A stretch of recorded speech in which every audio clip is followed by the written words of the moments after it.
بحب واحترام وشوق نستقبلكم ونفرش طريقكم بالورد ونعطر حبر الكلمات بالمسك والعنبر.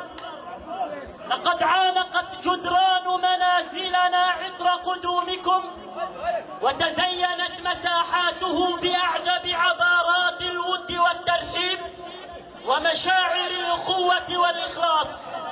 كفوفنا ممدودة لكفوفكم لنخطبها جميعا بالتكاتف في سبيل زرع بذور الأخلاقيات الراقية. مرحبا بكم مع كل شروق شمس وغروبها. مرحبا بكم بعدد نجوم السماء اللامعة في الأفق وعند سقوط قطرات الندى على السهر. مرحبا بكم عدد ما خطته الأقلام من حروف وبعدد ما أزهر بالأرض زهور ممزوجة بعطر الورد ورائحة الزهور.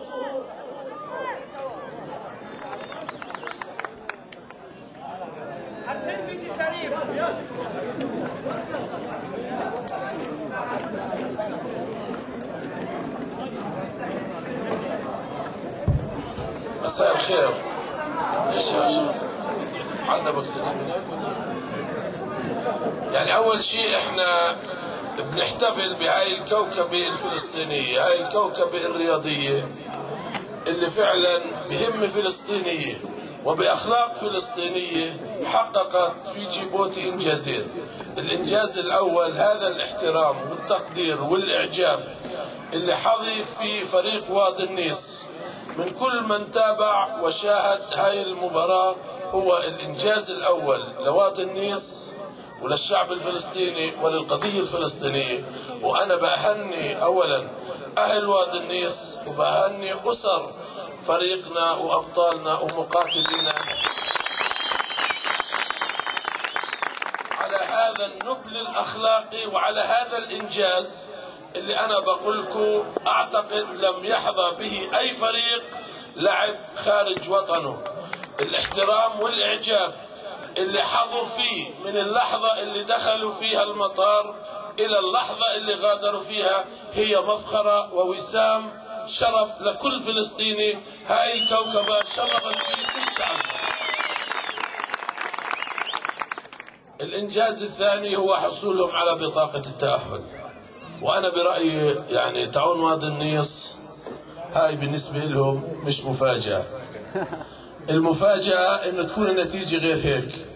ومن هون هاي الهمة بدنا إياها تستمر وبدنا إياهم يخوضوا معركتهم الرياضية الأخلاقية مع الفيصلي في نهاية الشهر بنفس القوة بنفس الإصرار وبنفس المنظومة الأخلاقية القيمية اللي برأيي أهميتها لا تقل عن إنجاز سيسجله ولازم يسجلوه غصب عنكم. بدناش فضايح ولا عندكم رأي غير هيك؟ وين أشرف؟ أنت الساعة في عندكم معركة قبل هيك في 26/10 كمان مع الأردن وإحنا بالنسبة لموضوع البطولة اللي راح تكون ذهابا وإيابا إحنا الشق الأول راح نخوضه في الأردن والشق الثاني لن نخوضه إلا في فلسطين وعلى أرض فلسطين.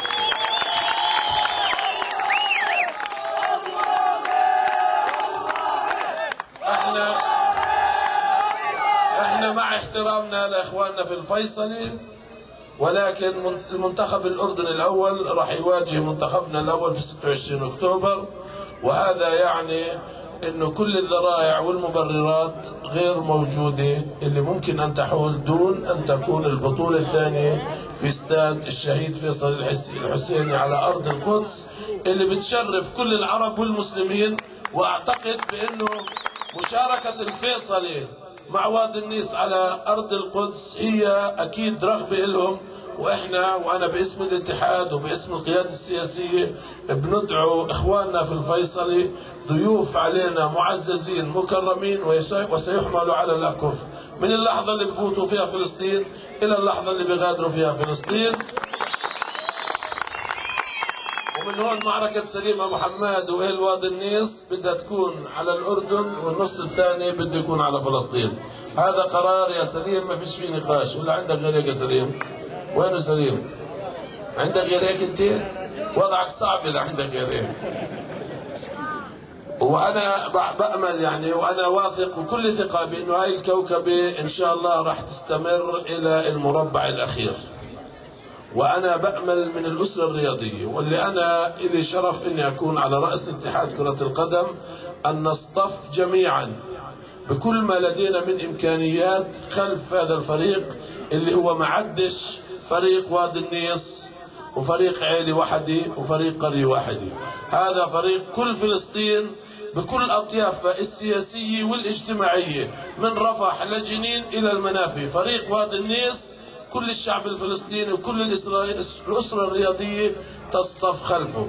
ومن هاي اللحظة يا سليم أبو حماد، أنت مش أنت رئيس النادي، هسا خلص أنا رئيس النادي، لا أنت ولا أنت وابو عرام مطرودين. فأنا باسم الشخصي أولا، وباسم الرئيس الأخ أبو مازن، وباسم رئيس الحكومة، وباسم الراعي اللي هو الأخ ياسر عبد ربه، أنا بنقل تحياتهم جميعا إلى أهل وادي النيس وإلى هذا الفريق اللي هو وسام على صدورنا جميعا. وأنا بقول إنه كل إمكانيات الاتحاد هي بتصرف هذا الفريق في هاي المسيرة الرياضية ببعدها ومغزاها، أولا الرياضي ومن ثم الوطني، في حمل رسالتنا الفلسطينية، رسالة وادي النيس بظروفها القاسية، بالحصار، بالاستيطان، بالجدار، بغياب الحد الأدنى من الإمكانيات والمرافق اللي بتأهل اللاعبين إنهم يلعبوا في شروط صحية وإلى آخره. ومن هون أنا ملتزم أن يكون هناك استاد لفريق وادي النيس ضمن أولويات الاتحاد. يقلل من قيمة ما أنجز خلال الأيام الماضية في هذا الوضع الحرج، وفي هاي الظروف القاسية، وفي هاي التحديات التي لا تريد أن ترى بسمة على شفاه طفل فلسطيني. ما قام به وادي النيس هو ملزم للقيادة السياسية ولاتحاد كرة القدم أن يعطي أولوية لهذه القرية ولهذا الفريق. وأنا بقول لكم مسألة الاستاد يا سليم هي مسألة وقت. بدنا نحافظ على اللعيبة، وبدنا نحافظ على لياقتهم البدنية، وبدناش تضلك تروح على ومن هون ومن هناك، بدنا اياك تظل هون. ولكن بنفس الوقت احنا إلنا حق على أهل وادي النيس أن يستمروا في رعاية واحتضان ودعم وكل ما له علاقة بضخ الدم جديد يعني. وأنا كمان بهني كل نساء وادي النيس على هالخلفة، وبدنا بشر زي هيك، احنا بدنا ناس زي هيك. لا مش زي أبو عرام، أكيد مش زي أبو عرام أكيد. فأنا يعني باسمي وباسم مجلس الاتحاد وباسم كل نوادي فلسطين، بدءا من نادي الخضر مرورا بهاي خضر ابو عباره معي كمان، ووصولا باخر رياضي فلسطيني، انا بنحني امام هاي البلد، امام عظمه اهلها، امام عملاقه اهلها اللي تجسدت في هذا الانجاز اللي هو بدايه طريق باتجاه سلسله من الانجازات اللي انا بامل أن تبدأ بإنجاز منتخبنا الوطني في 26 الشهر، واللي أعتقد 2 أو 3 يا أشرف، 2 من فريق وادي النيس راح يكونوا جزء من كوكبة منتخبنا الوطني اللي راح يخوض في 26 أكتوبر لأول مرة في تاريخ فلسطين مباراة دولية على أرض القدس مع منتخب شقيق اللي هو منتخبنا الأردني.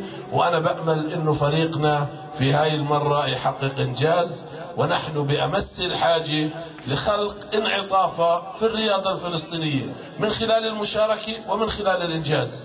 أنا بحيي أهل وادي النيس، وأنا بحيي أسر فريقنا، وأنا يعني مرة ثانية بنحني أمام هاي الكوكبة. وأنا بقول لكم الفريق يا سليم أبو حماد من الآن فصاعد هم أولادي، ما لكش دخل فيهم، أنت وأبو عرام ضلكم تخربوا عليهم. وانا احتياجات الفريق انا بنسقها مع عبد الله، لانه عبد الله يعني زي حكايتي. وين عبد الله؟ حبيبي عبد الله. وتهانيه لاهل وادي النيص، وتهانيه لاسر اللاعبين، وتهانيه لكل امراه انجبت عملاق من هؤلاء العمالقه اللي هم فعلا مفخره للرياضه ومفخره للشعب الفلسطيني. وان شاء الله بنحتفل في 26 نوفمبر بإنجاز اللي بيأهلنا لل 16، مش هيك يا أشرف ولا غير هيك؟ وتصبحوا على خير وشكرا لكم. طيبة.